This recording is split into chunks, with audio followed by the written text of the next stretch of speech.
మనము గెల్చి ఓడించితివి సాతాను బలమున్ పరము నుండి మాకై వచ్చే ప్రభు యేసు జయము పరము నుండి మాకై వచ్చే ప్రభు యేసు జయము స్తుతియు మహిమా ఘనత నీకే యుగయుగముల వరకు ఎంతో నమ్మదగిన దేవా ఎంతో నమ్మదగిన దేవా.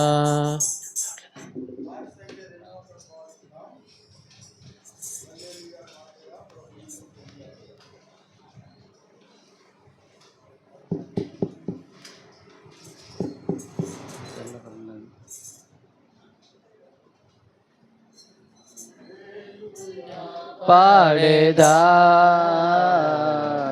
ప్రభు నిన్ను కొనియాడేదం హల్లెలూయా పాడేదా ప్రభు నిన్ను కొనియాడేదం అన్ని వేళలయందునా నిన్ను పూజించి కీర్తింతును అన్ని వేళలయందునా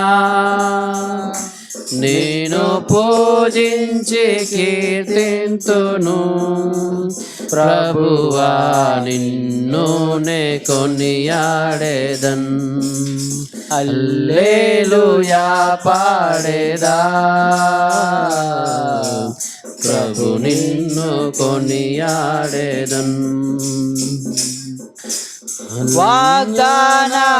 వాగ్దానములనిచ్చి నెరవేర్చువాడవు నీవే వాగ్దానములనిచ్చి నెరవేర్చువాడవు నీవే నమ్మకమైన దేవా నన్ను కాపాడువాడవు నీవే నమ్మకమైన దేవా నన్ను కాపాడువాడవు నీవే ప్రభువా నిన్ను నే కొనియాడేదన్ హల్లెలూయా పాడేదా ప్రభు నిన్ను కొనియాడేదన్ హల్లెలూయా పాడేదా ప్రభు నిన్ను కొనియాడేదన్ నాదు శత్రువులను పడద్రోయువాడవు నీవే నాదు శత్రువులను పడద్రోయువాడవు నీవే మహాసమధ్యుండవు రక్షణ శృంగము నువ్వే మహాసమధ్యుండవు నా రక్షణ శృంగము నీవే ప్రభువా నిన్ను నే కొనియాడేదన్ హల్లెలూయా పాడేదా ప్రభు నిన్ను కొనియాడేదన్ హల్లెలూయా పాడేదా ప్రభు నిన్ను కొనియాడేదన్ ఎందరు నిన్ను చూచిరో వారికి వెలుగు కల్గే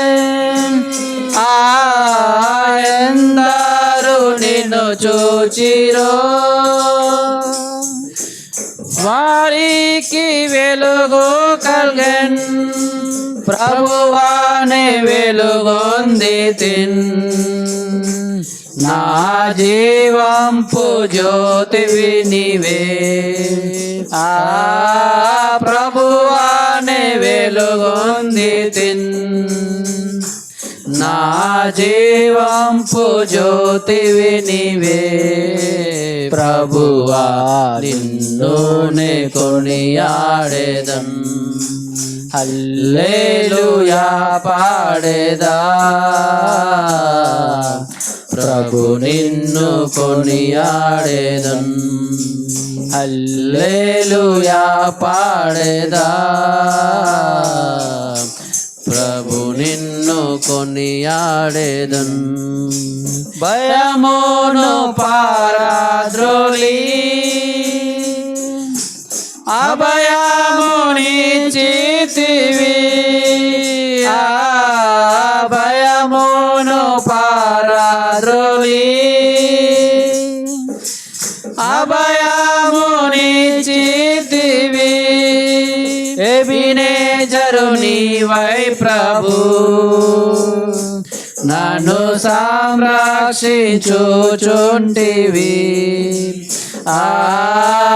ఎబినేజరు నీవై ప్రభు నన్ను సంరక్షించుచుంటివి ప్రభువా నిన్నునే కొనియాడేదన్ హల్లెలూయా పాడేదా ప్రభు నిన్ను కొనియాడేదన్ హల్లెలూయా పాడేదా ప్రభు నిన్ను కొనియాడేదన్ దుష్టములన్నింటినీ ప్రియముగా భరింతును కష్టములన్నింటినీ ప్రియముగా భరింతును నీ కొరకే జీవింతును నా జీవంపు జ్యోతివి నీవే నీ కొరకే జీవింతును నా జీవంపు దాతవు నీవే ప్రభువా నిన్నునే కొనియాడేదన్ హల్లెలూయా పాడేదా ప్రభు నిన్ను కొనియాడేదన్ హల్లెలూయా పాడేదా ప్రభు నిన్ను కొనియాడేదన్ ఈ జీవిత యాత్రలో ఏమి సంభవించినా ఈ జీవిత యాత్రలో ఏమి సంభవించినా మహిమానికే ఓ ప్రభు ఇది ఏనాది నా ప్రార్థన మహిమానికే ఓ ప్రభు ఇది ఏనాది నా ప్రార్థన ప్రభువా నిన్నునే కొనియాడేదన్ హల్లెలూయా పాడేదా ప్రభు నిన్ను కొనియాడేదన్ హల్లెలూయా పాడేదా ప్రభు నిన్ను కొనియాడేదన్ అన్ని వేళలయందునా నిన్ను పూజించి కీర్తింతును అన్ని వేళలయందునా నిన్ను పూజించి కీర్తింతును ప్రభువా నిన్నునే కొనియాడేదన్ హల్లెలూయా పాడేదా ప్రభు నిన్ను కొనియాడేదన్ హల్లెలూయా పాడేదా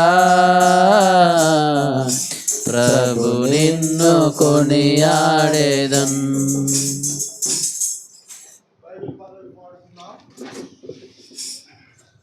పాడుకుంటున్నప్పుడు మీరు కుర్చీలో కూర్చున్న వాళ్ళు ఏమనుకోకుండా మీ కుర్చీలు కొంచెం ఆ చివరికి వేసేసుకోండి. ఆ వెనకాల కూర్చున్న వాళ్ళు అమ్మ ముందుకు వచ్చేయండి. కుర్చీలు లాస్ట్న ముందే ఖాళీ. తర్వాత మీరు కూడా కొంచెం ముందుకు జరిగి వస్తే ఒకవేళ వెనకాల ఎవరైనా వస్తే మిమ్మల్ని తాకకుండా వాళ్ళు వెనక కూర్చుంటారు. ముందుకి ఒక్క బిట్టు కొంచెం ముందుకు జరగండి. అలాగే మీరు కూడా కొంచెం ముందుకు జరగండి. కొంచెం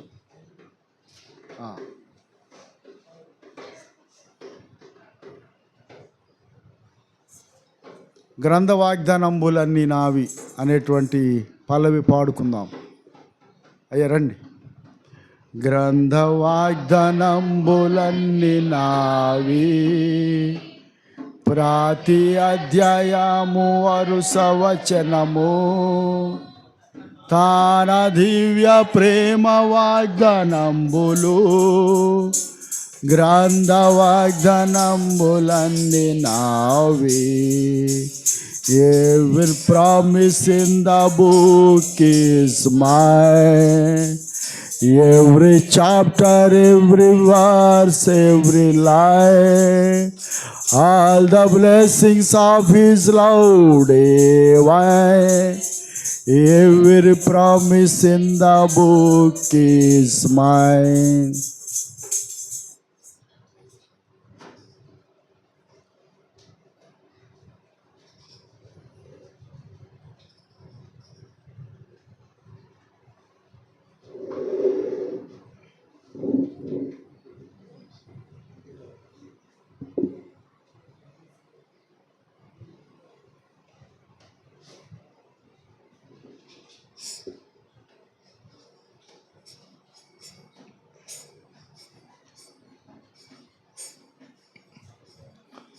దేవుని మహాకృపను బట్టి ఈ దినం మీతో ఉండడానికి, అలానే మరింతవరకు మనం అందరం ఉదయకాలం దేవుని సన్నిధిలో ఉండి మరలా ఈ స్థలానికి కూడా వచ్చి ఓపికతో కూర్చుంటానికి దేవుడు మనకిచ్చిన కృపను బట్టి దేవుని వందనాలు. దేవుని యొక్క అపారమైన ఉద్దేశాలు అవి చాలా గొప్పగా ఉంటాయి. కనుక మనం ఈ సమయంలో ఒక వచనాన్ని చదువుకుని కొన్ని సంగతులు జ్ఞాపకం చేసుకుందాం.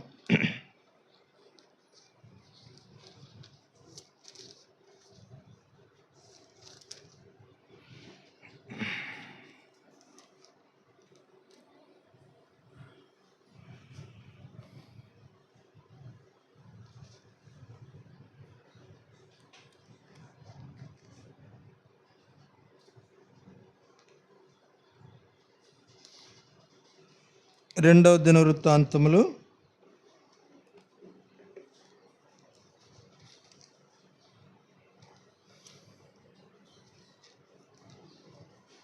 7వ అధ్యాయము, రెండవ దినవృత్తాంతములు 7వ అధ్యాయము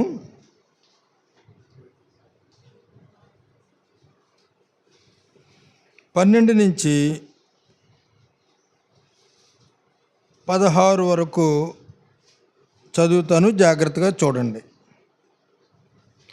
అప్పుడు యెహోవా రాత్రి అందు సొలొమోనుకు ప్రత్యక్షమై ఇలాగ సెలవిచ్చాను, నేను నీ విన్నపములను అంగీకరించి ఈ స్థలమును నాకు బలులు అర్పించు మందిరముగా కోరుకుంటుని. వాన కురియకుండా నేను ఆకాశమును మూసినప్పుడే కానీ, దేశమును నాశనము చేయుటకు మిడతలకు సెలవిచ్చినప్పుడే కానీ, నా జనుల మీదికి తెగులు రప్పించినప్పుడే కానీ, నా పేరు పెట్టబడిన నా జనులు తమ్మును తాము తగ్గించుకొని ప్రార్థన చేసి నన్ను వెదకి తమ చెడు మార్గములను విడిచిన యెడల ఆకాశము నుండి నేను వారి ప్రార్థనను విని వారి పాపములు క్షమించి వారి దేశమును స్వస్థపరచుదును. ఈ స్థలమందు చేయబడు ప్రార్థనల మీద నా కనుదృష్టి నిలుచును, నా చెవులు దాన్ని ఆలకించును. తర్వాత నా పేరు ఈ మందిరమునకు నిత్యముగా ఉన్నట్లు నేను దాన్ని కోరుకొని పరిశుద్ధ పరిస్థితిని, నా దృష్టియు నా మనసును నిత్యము దాని మీద నిల్చును. చిన్న ప్రార్థన. కృపగల మా తండ్రి, మీ లేఖనములను మా అందరికీ గ్రాహ్యపరచుమని, ఎన్నిక లేని వాడిని నన్ను మీ చేతులకు అప్పగించుకుంటూ మీ సహాయం కోరుకుంటూ, నేను మీ మాట ద్వారా నేను ఈ యొక్క కార్యక్రమాలన్నీ కూడా మీ ఉద్దేశానుసారంగా స్థిరపరచమని, ఇంతవరకు చేసిన మేళ్ళు ఉపకారాలను బట్టి మీకు వందనాలు చెల్లిస్తూ యేసు ప్రియనామమున అడిగి వేడుకొనుచున్నాను మా తండ్రి, ఆమేన్. మనం చదువుకున్న వచనాలు దేవుడే స్వయంగా చెప్పిన మాటలు. దాంట్లో ఒకటి, ఈ స్థలమును నాకు బలులు అర్పించు మందిరముగా కోరుకొంటిని. ఈ స్థలాన్ని ఏం చేశారంటే దేవుడు కోరుకున్నారు. అలాగే 15వ వచనంలో, ఈ స్థలమందు చేయబడి ప్రార్థనల మీద నా కనుదృష్టి నిలుచును, నా చెవులు దాన్ని ఆలకించును. మూడవది 16వ వచనంలో, నా పేరు ఈ మందిరంలో నిత్యము ఉన్నట్లుగా నేను దాన్ని కోరుకొని పరిశుద్ధ పరిస్థితిని, నా దృష్టియు నా మనసును నిత్యము దాని మీద ఉండును. కనుక దేవుడు కోరుకున్నారు, దేవుడి దృష్టి ఉంటుంది. ఒకవేళ మీరు అనుకోవచ్చు, ఇది సొలొమోను మందిరం కట్టినప్పుడు చేసిన ప్రార్థన అండి, అది మందిరం కాదు కదా అని అనుకోవచ్చు. ఈ స్థలం అంతా దేనికి సంబంధించింది చెప్పండి? ప్రహారీ గోడ లోపల ఉన్నదంతా కూడా దేవునికి సంబంధించిందే. దేవుడు కోరుకొని సరిహద్దులు నియమించారు. మరి మనం వెళ్ళి అందరం కూడా దేవునికి వందనాలు చెప్పి ఆ గృహాన్ని ఇచ్చినందుకు స్తుతులు చెల్లించి వచ్చాం. కనుక ఆ గృహము ఎవరిచ్చిందండి? దేవుడిచ్చింది. మనం ఎవరిని చూస్తాం? ఎవరిని చూస్తాం? ఇక్కడ ఉండే మనుషులను చూస్తాం వ్యక్తిగతంగా. లేదా కుర్చీ ఇచ్చేయమాట. కనుక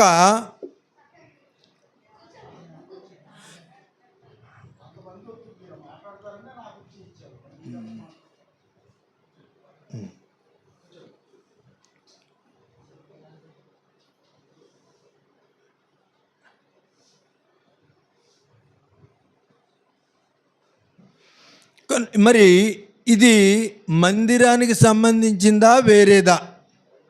ఏమండి? మందిరానికి సంబంధించిందే. కనుక దేవుడి దృష్టి అక్కడ ఉంటుంది.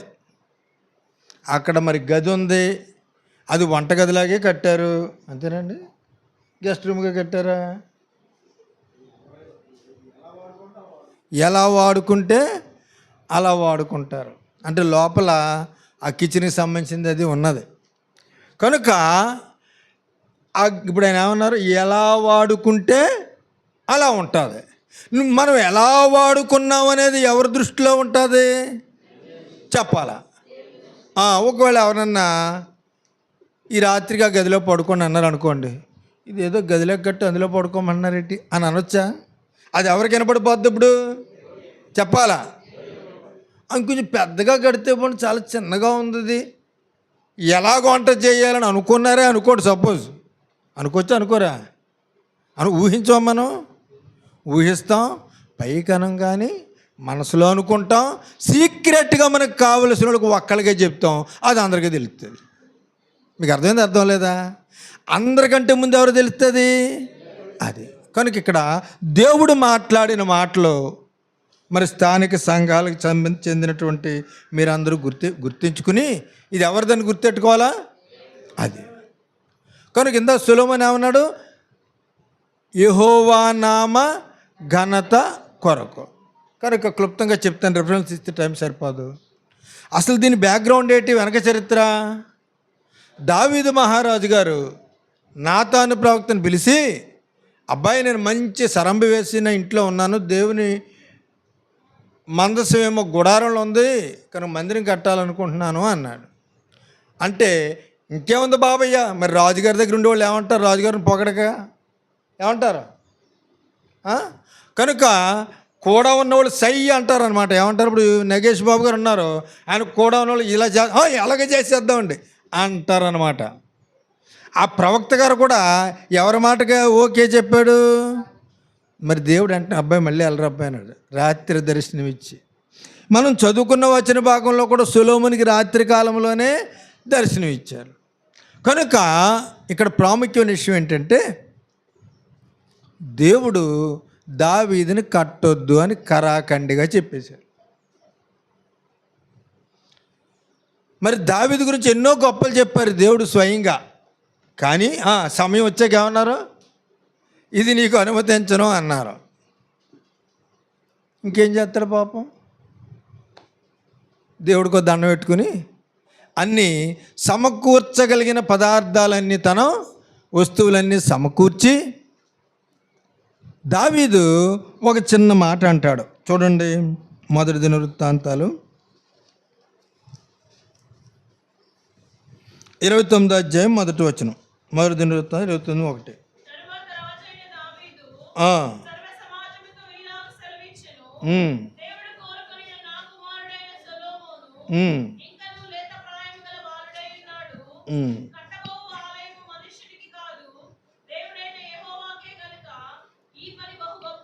అది కనుక కట్టకముందు చెప్పారు ఈ మాట.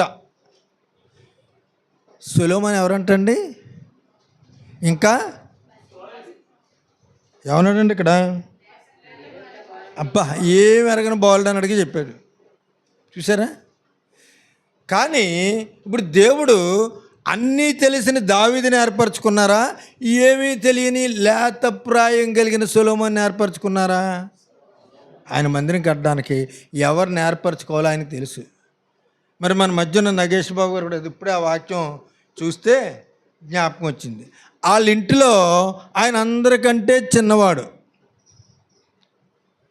వాళ్ళ తోడ పుట్టిన వాళ్ళందరికంటే ఆకారుని పుట్టాడు. తర్వాత మరి వాళ్ళ బావగారులు అందరం చూస్తే మా అందరి మీద కూడా ఆయనే చిన్నోడు. ఇక్కడ ప్రాముఖ్యమైన విషయం ఏంటంటే, చిన్నోడా పెద్దోడా అనేది కాదు, దేవుడి ఏర్పాటులో ఉంటేనే ఇలాంటి కార్యాలన్నీ జరుగుతాయి. ఇది మొదటి సంగతి. కనుక మనం చెయ్యాలంటే ఎవరూ చేయలేం, మన వల్ల కాదు. అది దేవుని ఉద్దేశమై ఉండాలా, దేవుడు అనుమతించాలా. సొలొమోను కూడా ఏం చేయలేదు, నా అంతటోడు లేడు అని క్యాలర్ ఎగరేసాడండి. ఎక్కడన్నా ఉంది అలాగా? మా నాన్న చేయలేకపోయాడు, నేను చేశాను. కొంతమంది పిల్లలు అలాగే అంటారు, మా నాన్న వల్ల అవ్వలేదండి, నేను చేశానండి. లేకపోతే మా అమ్మ వల్ల అవ్వలేదండి, నేను చేశానని ఆడపిల్లలు అంటారు. సొలొమోను అలాగ అన్నాడండి? అలాగా అనలేదు. ఇది మొదటి విషయం. అంటే దేవుడి ఏర్పాట్లో ఉన్నవారు తప్ప మరెవరు ఈ కార్యాలు, అందరూ దైవికమైన కార్యాలని నిర్వహించలేదు. అయితే దావీదు ఓ చక్కటి మాట చెప్పాడు, చూద్దామంటారా? చూడండి, 29వ అధ్యాయం, ఇది మొదటి దినవృత్తాంతాలు 29వ అధ్యాయం 3వ వచనం. మరియు నా దేవుని మందిరం మీద నాకు కలిగిన మక్కువ చేత నేను ఆ ప్రతిష్ఠితమైన మందిరం నిమిత్తము సంపాదించి ఉంచిన వస్తువులు గాక నా స్వంతమైన బంగారమును వెండిని నా దేవుని మందిరము నిమిత్తము నేను ఇచ్చేదను. మరి ఎంతమంది చేతులు దాంట్లో ఉన్నాయో నాకు తెలియదు, కానీ దేవుడు దాన్ని రాసేశారు. ఎవరు రాశారమ్మా? కనుక దేవుని మందిరం మీద మనకి ఏముండాలి చెప్పండి? మక్కువ. ఏముండాలా? మక్కువ ఉండాలి. కనుక మన జీవితంలో దేవుని మందిరం మీద మక్కువ ఉండాలి. అయితే దేవుడు ఏమన్నాడు? నువ్వు కట్టొద్దు అన్నారు దావీదుని. కానీ ఏమంటున్నాడు? నేను చేయగలనంత, సంపాదించగలనంత సంపాదించాను. రాజు కాబట్టి ఆయన కొద్దిగా ఉంది. మరి హీరామ్ దగ్గర నుంచి ఇతర దేశాల నుంచి కూడా ఓడల మీద కొన్ని మ్రాన్లు వచ్చాయి, రాళ్ళు వచ్చాయి, రకరకాలైన అయితే ఇక్కడ అంటాడు, ఇందులో విశేషమైన మాట, నా స్వంతమైన బంగారము ఇవన్నీ కూడా నేను ఇచ్చాను. కనుక దేవుని మందిర నిర్మాణాలు జరుగుతూ ఉన్నప్పుడు మన వంతులో మనం నిలబడాల. ఇది చాలా ప్రాముఖ్యమైన విషయం. ఇది ఎవరి పేరు అంటుందండి, ఎవరికి చెందుతుందండి అని అనుకున్నాం అనుకోండి. ఇప్పుడు ఈ మందిరానికి దావీదురాజు పేరెట్టారా, సొలొమోను పేరెట్టారా? చెప్పాలా? కట్టిన మందిరం ఎవరు పేరెట్టారు? యెహోవా నామ ఘనత కొరకు, అంతే. కనుక ఈ సమయంలో దేవుని మందిర నిర్మాణములు కానీ, దేవుని సేవా కార్యక్రమంలో కానీ మనము మన వంతులో మనం నిలబడాలా. అది ఎక్కడ రాయబడుతుందండి? దేవుడికి పరిశుద్ధ గ్రంథంలో రాయించడానికి ఇష్టమైంది ఎవరికి? దేవునికి ఎవరు రాయించడం ఇష్టమైందండి? అలాగే నెహెమ్యా కాలంలో మందిరం కట్టినప్పుడు కూడా అలాగే రాయించారు. కనుక ఇది మొదటి తలంపు. మరి దేవుడు ఏమన్నాడు? కోరుకున్న స్థలం, దేవుడు కనుదృష్టి ఉండే స్థలం. నేను చెప్తాను, అంటే మీ ఊరి గురించి చెప్తలేదు. సాధారణంగా కొన్ని మందిరాలు ఎలా ఉంటుందంటే, పెద్దన్నయ్య గారు ఉన్నారనుకోండి, విశ్వాసులు అందరూ సైనికుల్లా ఉంటారు. పెద్దన్నయ్య గారు ఇప్పుడు అతను బయటికి వెళ్ళారు అనుకోండి, ఎలా ఉంటుంది చెప్పరే? మీరు చూడలేదు ఎక్కడను? ఎవరిష్టం వాళ్ళది, ఎవరికి వాళ్ళే రాజు. అర్థమవుతుంది? ఎవరికి వాళ్ళే రాజు. కనుక అందుకే దేవుడు ఏమన్నాడు? నా కనుదృష్టి అది. మందిరంలో ఏ పని చేసినా దేవుడు చూస్తున్నారు అనే మనసుతో మనం చేయాలి. ఇక్కడ దావీదు గారి ఫ్రెండ్ అయినటువంటి హీరాము గారు సొలొమోను దేవుని మందిరం కట్టిస్తున్నాడని చెప్పిన సంగతి విని సంతోషించి దావీదుకి మంచి కుమారుని ఇచ్చాడని చెప్పి దేవుని మందిర పనులు చేయడానికి హోరాము అనే ఒక పనివాడిని పంపించాడు. ఎవరినండి? హోరాము. అంటే సొలొమోను తండ్రి గారి ఫ్రెండ్ పంపించాడు ఒక పనివాడిని. ఇతను బాగా నేర్పరి, అన్ని రకాలైన పనులు చేస్తారు అని చెప్పేసి పంపించాడు. అయితే ఇక్కడ మాట చూద్దాం, చూడండి. అతడు ఏం చేశాడంటే 2వ దినవృత్తాంతం 4వ అధ్యాయం 11వ వచనం. హోరాము పాత్రలను, బూడిదనెత్తు చిప్పకోలులను, తొట్లను చేసిన రాజైన సొలొమోను ఆజ్ఞ ప్రకారము దేవుని మందిరమునికి చేయవలసినదంతయు పని అంతయు హోరాము సమాప్తి చేసిన. తర్వాత 16వ వచనం. పాత్రలు, బూడిదనెత్తు చెప్పుకోళ్ళు, కొంచెం గట్టి చదువున్నాం.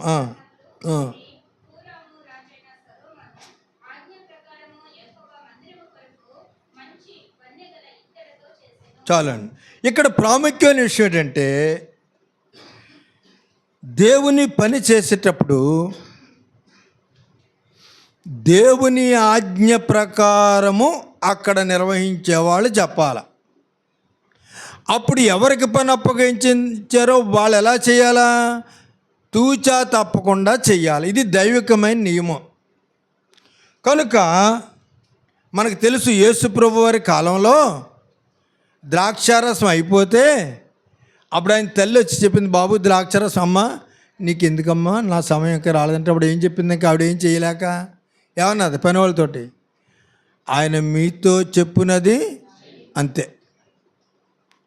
దేవుని సేవా పరిచర్యలో కూడా ఎవరినైతే దేవుడు నాయకులుగా అప్పగించారో వారు చెప్పింది చెప్పినట్టు చేయడమే.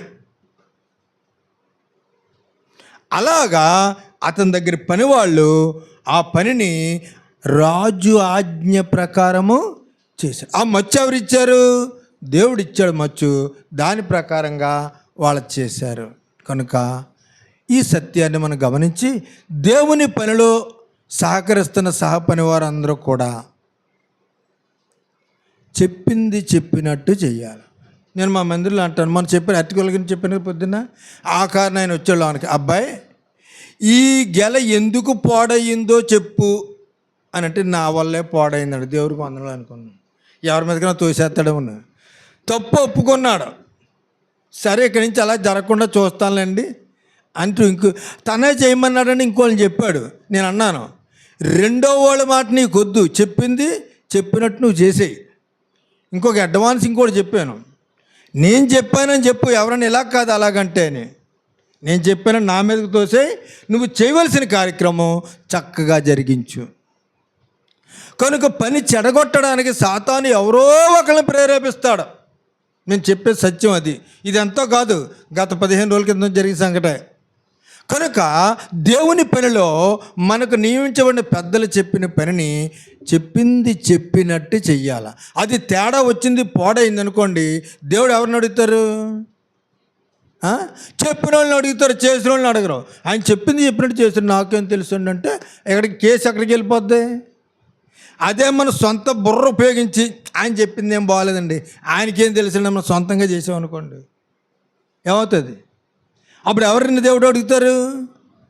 మా మందిరంలో అలాగే జరుగుతుంటుంది.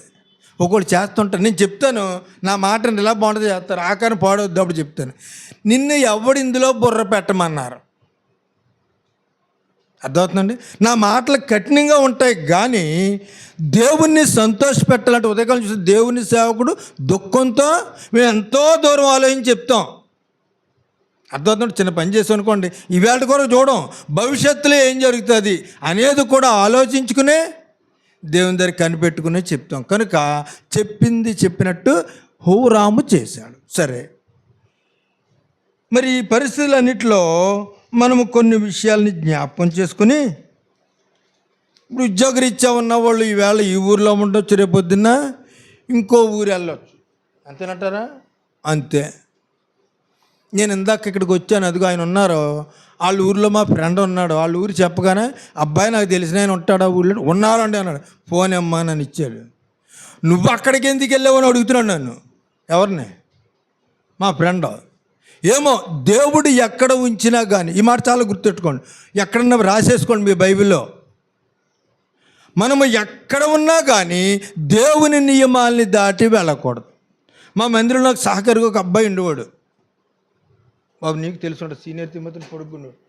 అతను అన్నాడు, అన్నయ్య గారు నేను ఎక్కడికో విజయవాడ వెళ్ళిపోతున్నానండి, ఏదో చిన్న ఉద్యోగం చేసుకోండి. వెరీ గుడ్, వెళ్ళిపో. కానీ అక్కడ దేవుని మందిరాన్ని హత్తుకో, దేవుని సేవకుడు కుడిభుజంలాగా ఉండు అని 2 మాటలు. ఒరే నువ్వు వెళ్ళిపోతే ఎలారా బాబు అని అనలేదు. నిన్ను దేవుడు ఎక్కడ ఉంచితే అక్కడ ఉండు. కానీ అక్కడ ఎలా ఉండాలా? మందిరాన్ని హత్తుకుని ఉండాలా, దేవుని సేవకునికి సహకారిగా ఉండాలి. కనుక ఈ సత్యాలని మనం గుర్తెట్టుకుని, మరి దేవుని మందిరంలో మనం ఉన్నప్పుడు ఎక్కడైనా కానీ, నేను ఊరి పేరు చెప్తలేదు, ఏ ఊరిలో ఉన్నా ఏ దేశంలో ఉన్నా, దేవుని కార్యాల కొరకు మనము దేవుని నియమాలకి కట్టుబడి మనం ఉండాలి. కనుక మరి మందిర నిర్మాణం గురించి కొన్ని సంగతులు తెలియజేస్తాను, జాగ్రత్తగా గమనించండి. కనుక ఇక్కడ దేవుని మందిర నిర్మాణం చేసినప్పుడు అక్కడ అనేక రకాలైనటువంటి పనిముట్లు దానిలో ఉపయోగించబడ్డాయి. ఆ మందిర నిర్మాణంలో చెక్కలు, బంగారము, ఇత్తడి కూడా వాడబడ్డాయి. దేవదారు మ్రానులతో చుట్టూ పొదిగించాడు. అలాగే తుమ్మకర్రతో ఆయన ఏం చేశాడంటే, విల్లు అతి ప్రాముఖ్యమైన వస్తువులు, మందసము, ఇవన్నీ కూడా తుమ్మకర్రతో ఆయన చేయించారు. కనుక ఇలాగా దానికి కొన్ని చెక్కలు వాడారు. అయితే దేవుని ఇంటిలో ఒక వస్తువు వాడబడిందంటే దానికో ప్రత్యేకమైన ఆత్మీయ ఉద్దేశం ఉంటుంది. అర్థమవుతుందండి? దేవుని ఇంటిలో ఒక ప్రత్యేకమైన పని చేసినప్పుడు, వస్తువు ఉన్నప్పుడు ఒక దేవునికి ప్రత్యేకమైన ఉద్దేశం ఉంటుంది. ఇప్పుడు ఆ మందిరాలు లేవు, అలాంటి మందిరాలు లేవు. ఇది అలాంటి మందిరం అవ్వాలంటే ఇదంతా ఇటు చూసినా ఏం కనపడాలి మనకి? బంగారు రేకు పొదిగించాలి. ఉందా? ఉందండి. టేబుల్ కూడా బంగారం కాదు. అర్థమైందా? కనుక అప్పుడు రాజు గనుడు గనుక అలా చేశాడు. దాని వెనుక ఆత్మీయ అర్థాలను కొన్ని చెప్తాను, జాగ్రత్తగా వినండి. బంగారం అంటే దైవత్వానికి సాదృశ్యం. దేనికండి? దైవత్వానికి. ఆ మందిరములో దేవుని సన్నిధి, అందుకే మందిర ప్రతిష్ఠ చేసినప్పుడు దేవుని మేఘము అందులో ఉన్నందున, దేవుని సన్నిధి అక్కడ ఉన్నందున అందులో యాజకులు ప్రవేశింపలేకపోయారు. కనుక అలాగే ఇత్తడితో కొన్ని పనిముట్లు చేశాడు. ఇందా మనం చదువుకున్నాం వచ్చిన ఇత్తడి దేనికంటే విడుదల లేదా విమోచనకు గుర్తు. కనుక దేవుని మందిరంలో ఉండే ప్రతి వస్తువు కూడా కొన్నిటిని ఆత్మీయ అర్థాలతో దేవుడు వాటిని ఉంచారు. కనుక మందిరంలో ఉన్న మనము వీటన్నిటిని గుర్తించుకుని, ఎందుకంటే క్రొత్త నిబంధనలు అన్నాడు, మీరే నా ఆలయము అన్నారు. ఎవరండి? మనమే ఆయన ఆలయం అన్నారు. కనుక ఇక్కడ ఆలయంలో ఉన్నవి దైవికమైన సాదృశ్యాలు ఇప్పుడు ఎవరిలో ఉండాలి? మనలో ప్రతి ఒక్కరిలో అవి ఉండాలి. అంటే బంగారం గురించి చెప్పినప్పుడు ఏముండాలా? దైవత్వం, దేవుని ఆత్మతో నింపబడిన వారుగా మనం ఉండాలి. రెండవదిగా ఇత్తడి విమోచన, మనందరం కూడా పాపం నుంచి విడుదల పొందిన వారంగా మనం ఉండాలా. అలాగే ఇక్కడ కొన్ని కలప వాడబడింది. ఏంటంటే దేవదారు చెక్కను వాడారు. కనుక దేవదారు చెక్క బలమునకు, ఘనతకు, దేవుని శక్తికి సాదృశ్యం. మూడిట్లకి. దేనికండి బాబు? అటు చూస్తున్నారేంటి? నేను కూడా అక్కడికి వచ్చానా? గదిలో ఉన్నవాళ్ళు ఇక్కడే ఉండి, ఎవరి పని ఉంటే వాళ్ళు వెళ్తారు బయటికి. మనం అందరం కూడా అటు చూడకూడదు అసలు. రైట్. కనుక దేవదారు దేనికి? బలము, ఘనత, దేవుని శక్తి. కనుక మనలో ఈ మూడు ఇమిడి ఉండాల. దేవుని బలము కలిగి మనము, బైబిల్లో దేవుని బలము కలిగి గొప్ప కార్యములు చేస్తారు. కనుక కొన్ని మన శక్తికి మించి ఉంటాయి, అయినా కానీ దానిలో ఏముంటుంది? దేవుని యొక్క బలము, ఘనత ఎవరికి? ఆయనకే. కనుక దేవుని శక్తిని మన జీవితాల్లో మనమే ఆయన ఆలయం కనుక మనము అనుభవించి, నూతన నిబంధనలో ఎక్కడన్నా మందిరాలు కట్టినట్టు ఉందండి? పాత నిబంధన కాలంలో మందిరాలు కట్టారు, ఇప్పుడు ఇంకో మూడో మందిరం కడతారు. మొట్టమొదటి కూల్చేశారు, రెండోది కూల్చేశారు, మూడోది కడతారు. అయితే మరి ఇక్కడ ఒలీవ కర్రను, చెక్కను ఆ యొక్క పనిలో సొలొమోను రాజు ద్వారా దేవుడు ఉపయోగం దేనికి అని అంటే, అది ఒలీవ అనేది శాంతికి, పవిత్రతకు, ఆశీర్వాదానికి గుర్తు. దేనికండి? శాంతికి, పవిత్రతకు, ఆశీర్వాదం. అందుకే మరి దైవ గ్రంథంలో ఒలీవ చెట్ల గురించి చాలా ప్రాముఖ్యంగా చెప్పబడుతూ వచ్చింది. కనుక మన జీవితంలో ఈ లక్షణాలు మనం కలిగి ఉండాలి. అప్పుడు మనల్ని చూసిన వారు ఏం కలిగి ఉంటారండి? ఈ యొక్క అనుభవాలన్నీ చూసి వాళ్ళెంతో సంతోషిస్తూ ఉంటారు. కనుక మన జీవితంలో ఈ యొక్క అనుభవాల గుండా సాగాలి. అందుకే ప్రపంచంలో గొప్ప పేరు సొలొమోను మహారాజు గారు కట్టిన మందిరానికి వచ్చింది. తర్వాత మనం చూసినట్లయితే మరి తుమ్మకర్ర దేనికంటే అత్యంత పవిత్రతకు, యేసుక్రీస్తు ప్రభువారు మానవత్వం కొరకు, తర్వాత మందసముకు, బలిపీఠానికి, సన్నిధి రొట్టెల బల్లకి, ఈ యొక్క పవిత్రమైన కార్యాలన్నిటికీ కూడా ఈ యొక్క తుమ్మకర్రను ఉపయోగిస్తూ వచ్చారు. కనుక నీవు నేను కూడా మరి యేసుక్రీస్తు ప్రభువారు పరిపూర్ణమైన మానవుడిగా భూమి మీద జీవించినప్పుడు ఆయన కలిగి ఉన్న లక్షణాలు మనము కూడా కలిగి ఉండాలి. వాటిని గురించి మనం గుర్తు చేసుకోవాలి. అందుకే దేవుడు స్పష్టంగా చెప్పారు, మోషేతో చెప్పారు. ఏమని? నువ్వు ఇలా చేయాలి, మందసాన్ని ఇలా చేయాలా, దీపస్తంభం ఇలా చేయాలి, అన్నీ కూడా చెప్పారు, కొలతలు కూడా చెప్పారు. కనుక ఈ దినాన్ని దేవుని బిడ్డలుగా మనం ఎరగవలసిన సత్యం ఏంటి అని అన్నట్లయితే, దేవుని యొక్క కార్యాల విషయంలో మనం ఎంతో నమ్మకమైన వారుగా ఉండాలి. మరి సొలొమోను మందిరం కట్టినప్పుడు అనేకమైన విషయాలు ఉన్నాయి. దాంట్లో ఏంటంటే, మొదటి రాజుల గ్రంథంలో ఈయన రిఫరెన్స్ టైం సార్, ఈయన దేవుడు చూచి అంటాడు, ఆయన ప్రవర్తన చూశాడంట. ఎవరు చూశారండి?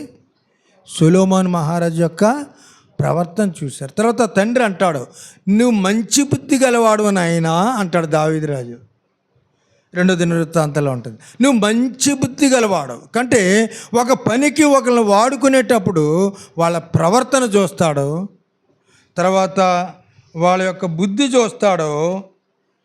మరి మన యొక్క జీవితాల్లో మనం చూసినట్లయితే మరి కొన్ని సంగతులు అక్కడ జరుగుతూ వచ్చాయి. చూడండి, ఒకసారి చూద్దాము. మొదటి రాజుల గ్రంథం 6వ అధ్యాయం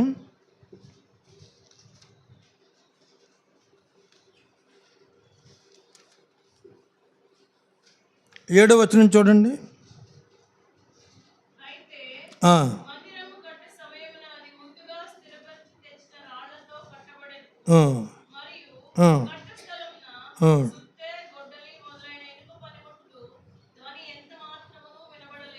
కనుక ఇక్కడ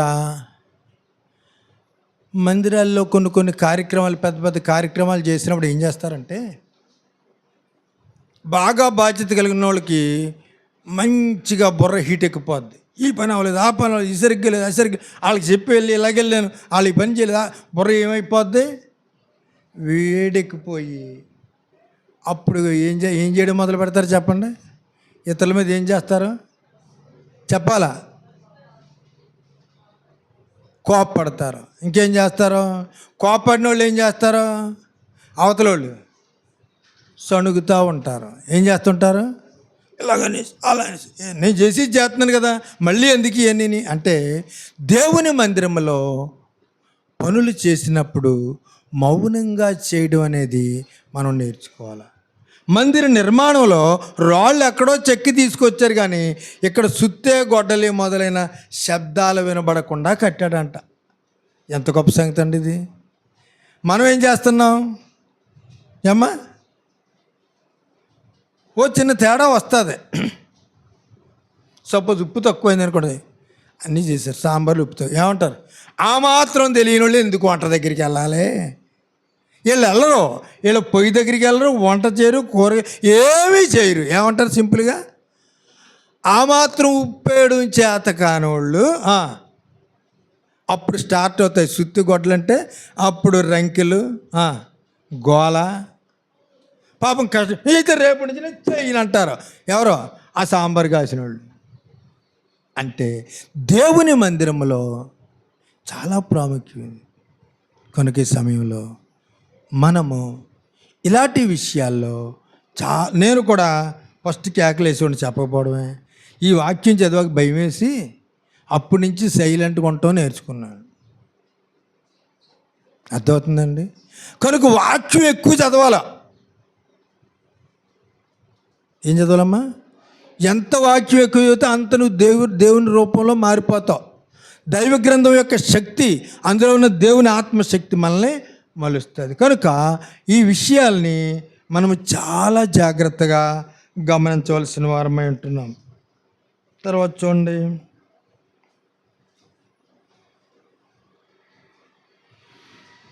6వ అధ్యాయంలోనే 11, 13 వచనాల్లో ఈ విధంగా ఉంది.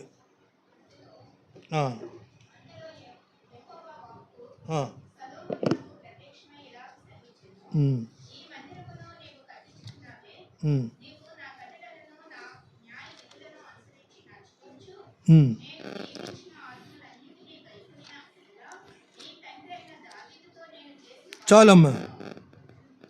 చాలామందికి యొక్క అనుభవం ఏంటంటే దేవుని ఇంటిలో పని చేసేటప్పుడు అది వాక్యం ప్రకటించడం అవ్వచ్చు, లేదా వంట పని చేయడం అవ్వచ్చు, లేదా శుభ్రం పని చేయడం అవ్వచ్చు, ఏదైనా కావచ్చు.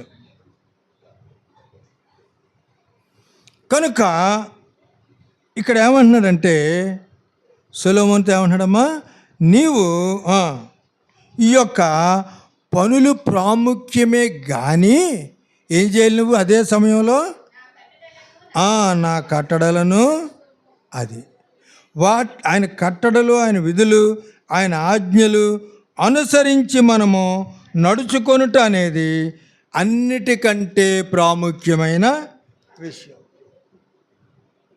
కనుక మీరు ఒకటి గుర్తుంచుకోండి, ఎప్పుడన్నా మందిరంలో పనులు చేసినప్పుడు ఎవరన్నా మిమ్మల్ని ఏమన్నా అన్నా, లేదా మీరు ఎవరినన్నా ఏమన్నా అన్నారో అని అంటే ఆ రోజు మీరు సరిగ్గా బైబిల్ చదువుకోకుండా వచ్చి ఉంటారు.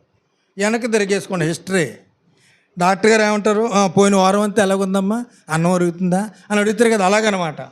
నీవు దేవునితో ప్రార్థన చెయ్యకపోయినా, రెండోది చెప్పండి, దేవుని వాక్యం చదవకుండా నేనే గొప్పోడిని వచ్చి దేవుని పనులు చేసినా అక్కడ నిన్ను దేవుడి కంటే ముందు ఎవరు వాడుకుంటారు అంటే ఎవరమ్మా?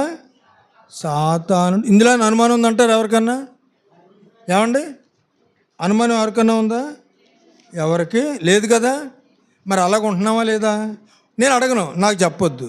మీకు మీరే ప్రశ్నించుకుని, ఏమ్మా మీకు మీరే ప్రశ్నించుకుని, నేను ఒప్పుకుంటున్నాను. 1-2 సార్లు నేను పొద్దున్న లేచి బైబిల్ చదువుకోకుండానే వాక్యం చెప్పేశాను.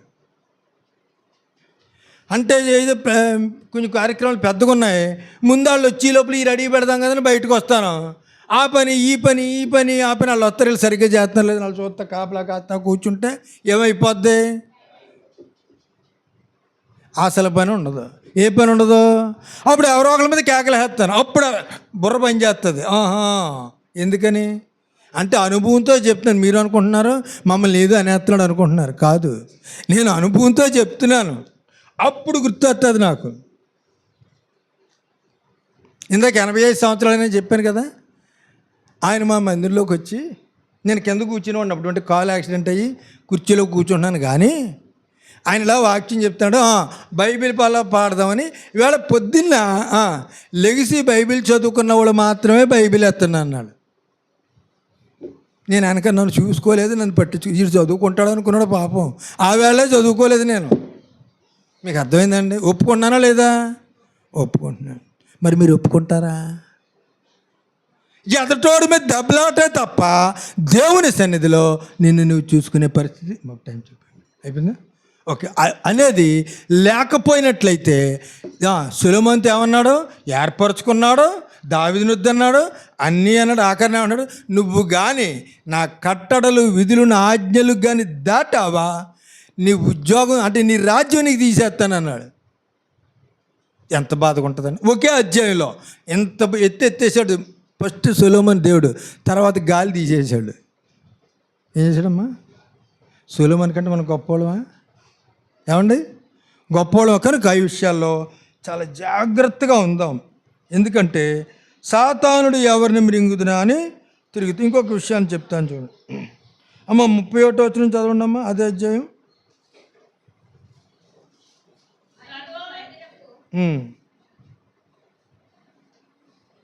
6వ అధ్యాయం 31 చదివారు కదా.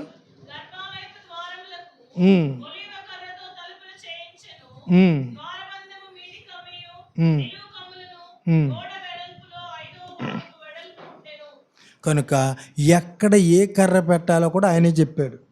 అర్థమవుతుందమ్మా? ఎక్కడ ఏ కర్ర ఉపయోగించాలో. కనుక మనం దేవుని ఇంటిలో ఏ పని చెప్తే ఆ పనే చెయ్యాలా. నాకు ఆ పని వచ్చు కదా, పని చెప్పలేదేంటి అని మనం అనుకోకూడదు. అంటే ఇవన్నీ అనుభవంతోనే చెప్తున్నాను నేను. కనుక దేవుడు నాకు నేర్పిన పాఠాలు ఏంటంటే ఆయన చెప్పిన పని చేయడం అనేది నేర్చుకోమన్నాడు. నీకు వచ్చి కొన్ని పనులు వచ్చి అది కుదరదు. దేవుడు ఎప్పుడు ఏది చెప్తే అదే చేయాలి. కనుక నీవు నేను దేవుని దేని కొరకు కట్టబడింది? ఇంతకీ ఆ మందిరం ఆ రాజనగర్ దేని కొరకు కట్టారు? యెహోవా నామ ఘనత. కనుక ఈ దేహం ఎవరి ఘనత కొరకు? ఇది దేవాలయమే కదా. ఈ నడిచే దేవాలయాలు ఏంటండి? నడిచే దేవాలయాలు. కనుక మరి నడిచే దేవాలయాలు ఎవరి నామఘనత కొరకు ఉండాలా? ఇంకా అనేక విషయాలను చెప్పడానికి సమయం లేదు కనుక మన ప్రవర్తనలో సొలొమోను ప్రవర్తన దేవుడు చూశాడు. మన ప్రవర్తనలో ఎక్కడన్నా తేడా వస్తే దేవుని మీ నిమిత్తమే కదా నా నామం అన్యజనుల మధ్య దూషించబడుతుంది అని అంటాడు. కనుక మనల్ని దేవుడు పరిశీలనగా చూస్తూ ఉన్నారు. కనుక ఆ మందిరంలో ఎవరు ప్రార్థన చేశారు చెప్పండి? సొలొమోను మందిర ప్రతిష్ఠ చేసినప్పుడు యాజకులు చేశారా, సొలొమోను చేశాడా? చూసారా మీరు? పరిచర్య చేయడానికి యాజకులను నియమించాడు, బలులు అర్పించడానికి. అన్నిటికీ ప్రధాన యాజకుల్ని దావీదు ఎలా చేశాడో అలాగే చేశాడు. మరి ప్రార్థన ఎవరు చేశారు? ఏమంటారు? అసలు ఎప్పుడైనా ఆలోచించారా? ఆయన చేయడం ఏంటండి? యాజకులు ఉన్నారు కదా. కనుక దేవుని న్యాయ విధిలో ఎవరిని చేయమంటే వాళ్ళు చెయ్యాలి. కోరేష్ అన్యుడు, దేవుడు ఏమన్నాడు? అతడు నా సేవకుడు అన్నాడు. అతడు ప్రభువుని నమ్ముకోలేదు. ఎవరో కోరేష్.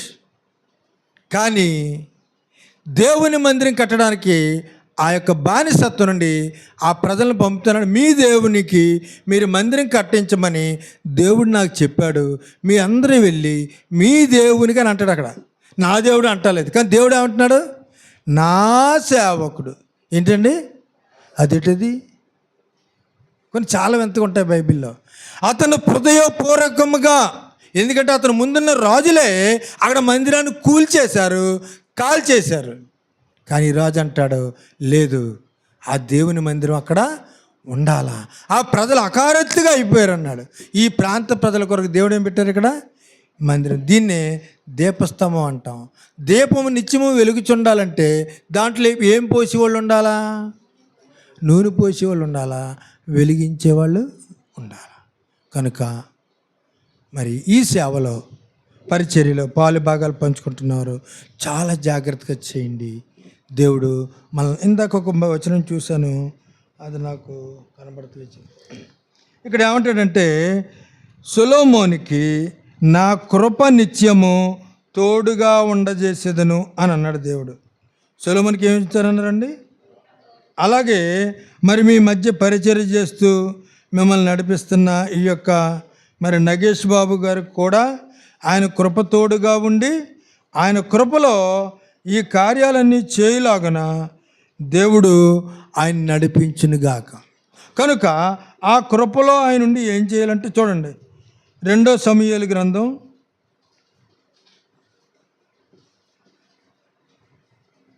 7వ అధ్యాయం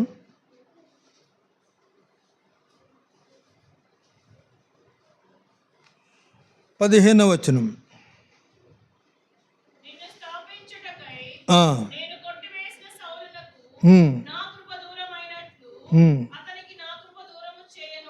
కనుక ఇక్కడ దేవుడు దావీదుతో మాట్లాడుతున్నారు. ఎవరితోనండి? సొలొమోను సౌలుని నేను కొట్టివేశాను, దావీదు నేను కట్టొద్దన్నాను, కానీ నేను సొలొమోనుకి ఏం తోడుగా ఉంచుతాను? నా కృప తోడుగా ఉంచుతాను, దూరం చేయను. కనుక ఆ రీతిగా మరి మిమ్మల్ని దేవుళ్ళు నడిపిస్తున్న మరి ఆయన సేవకుడు నగేష్ బాబు గారికి ఆయన మందిర పరిచర్యలో ఆయన కృప తోడుగా ఉండి నడిపిస్తుంది. అలాగే ఇంకొక మాట చూద్దాం, చూడండి, అది అధ్యాయం చివరి వచనం.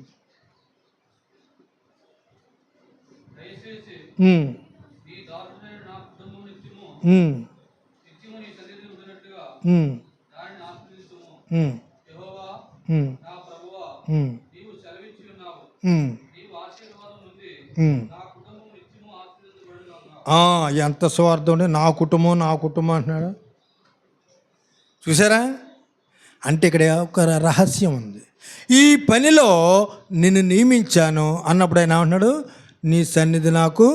ఈ పనిలో ఎవరైతే సహకరిస్తున్నారో వాళ్ళందరి కుటుంబాలకు కూడా ఏముంటుందమ్మా? దేవుని కృప, ఆయన సన్నిధి అందరికీ తోడుకుంటారు. అలాగే ఈ పరిచర్యను దేవుడు ఆయన మహిమకరంగా కొనసాగించును గాక.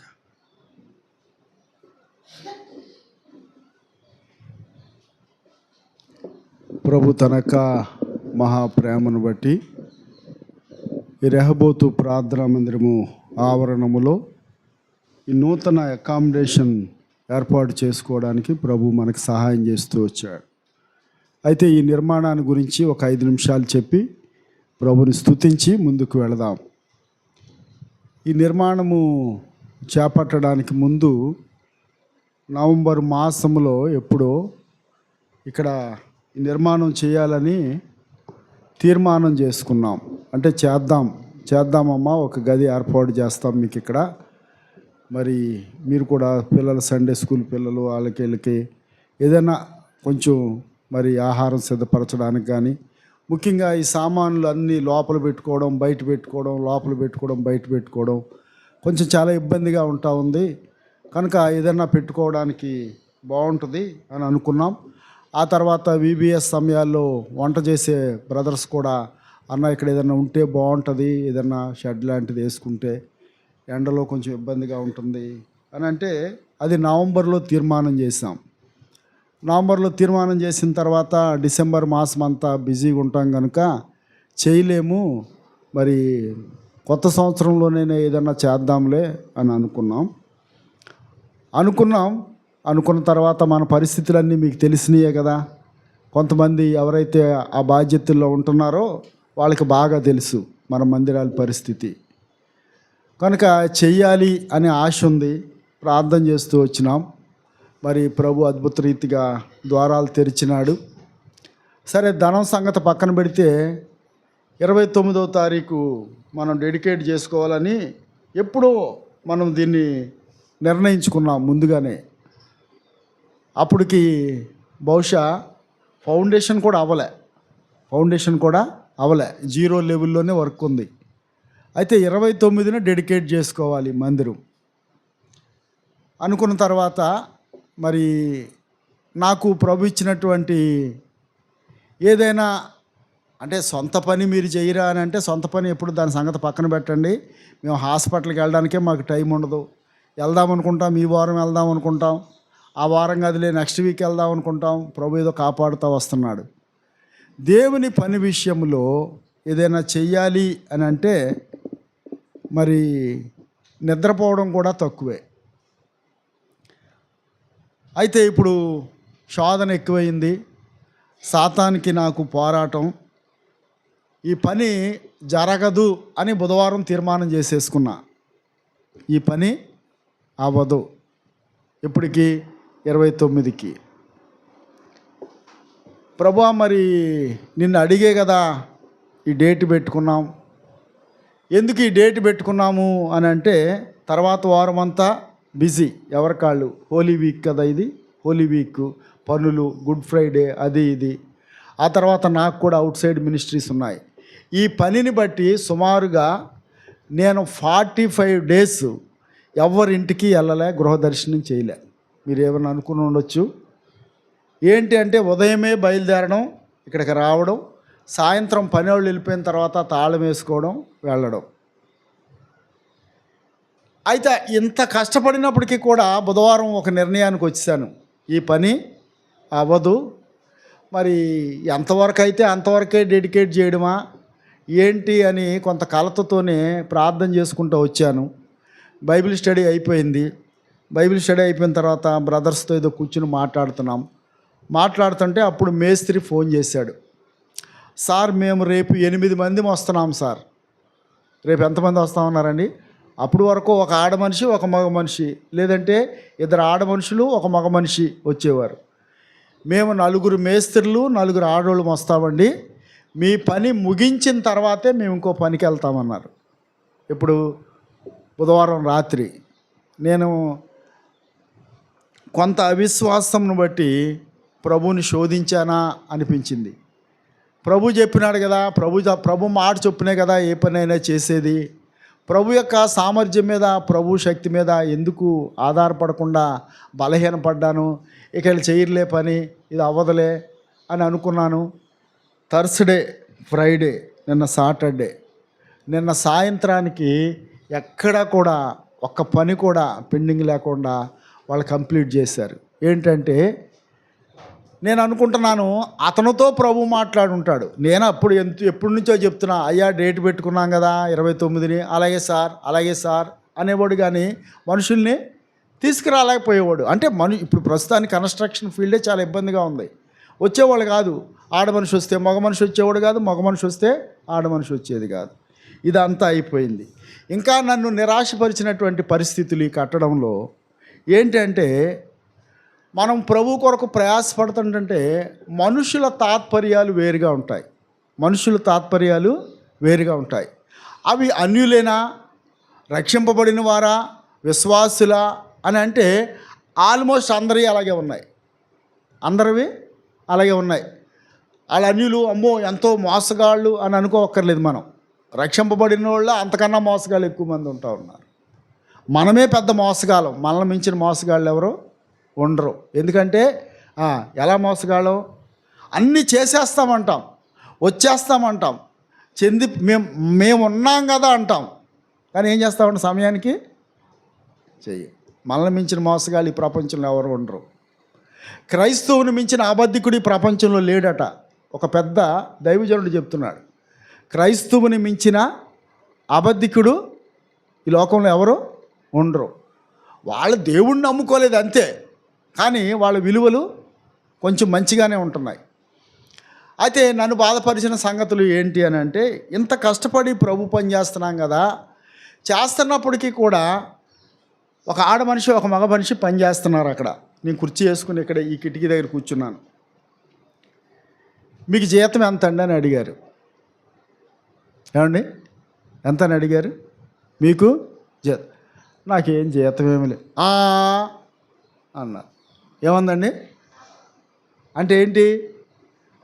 భలే చెప్పావులే, నీకు జీతం ఏమీ లేకుండా నువ్వు పొద్దున్న వచ్చి మాతో పాటు మళ్ళీ సాయంత్రం వెళ్ళేదాకా ఇక్కడ కూర్చుంటావా నువ్వు అని అన్నది. అంటే నేను అన్నాను, అమ్మా నాకు జీతం ఎవరో, నాకు జీతం ఏమీ లేదమ్మా, ఇంతకు ముందేదో ఉద్యోగం చేసుకునేవాడిని, అది కూడా మానేశాను, ఇప్పుడు ఎటువంటి జీతం లేదు నాకు అన్నాను. అన్న తర్వాత కుర్చీ అక్కడ నుంచి తీసుకుని కొంచెం దూరంగా వేసుకున్నాను. నేను వాళ్ళకి కనపడట్లేదు. ఆ మేస్త్రి అంటాడో, ఇప్పుడు మనం కడుతున్నామా, ఇది ఫోటో తీస్తారు వీళ్ళు, ఇదేం చేస్తారండి, ఫోటో తీస్తారా, ఫోటో తీసి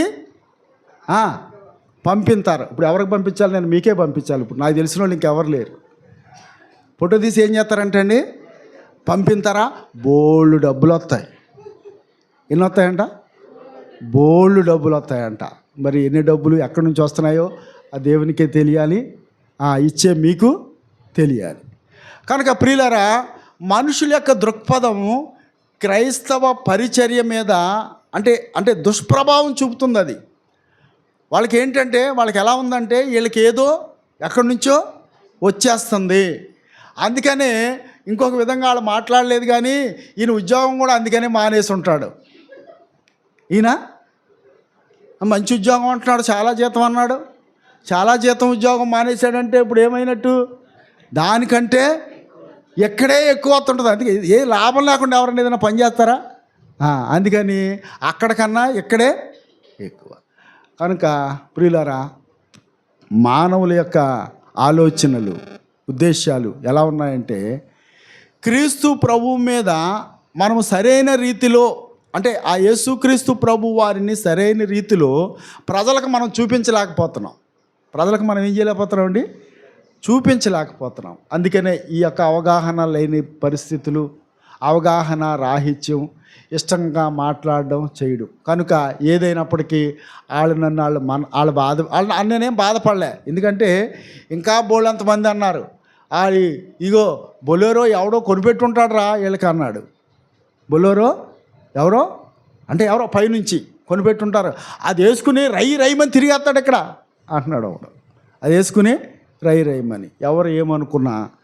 అయితే ప్రభు తన కార్యాలు తన సమయములో ముగించుకున్నాడు. అందుని బట్టి ప్రభుకే వందనాలు చెల్లించబద్దులమై ఉంటున్నాం. కనుక మరి అందరికీ చెల్లించాలని ఉంటుంది, కానీ మరి ఇప్పుడు సమయం ఉందా? లేదు కదా.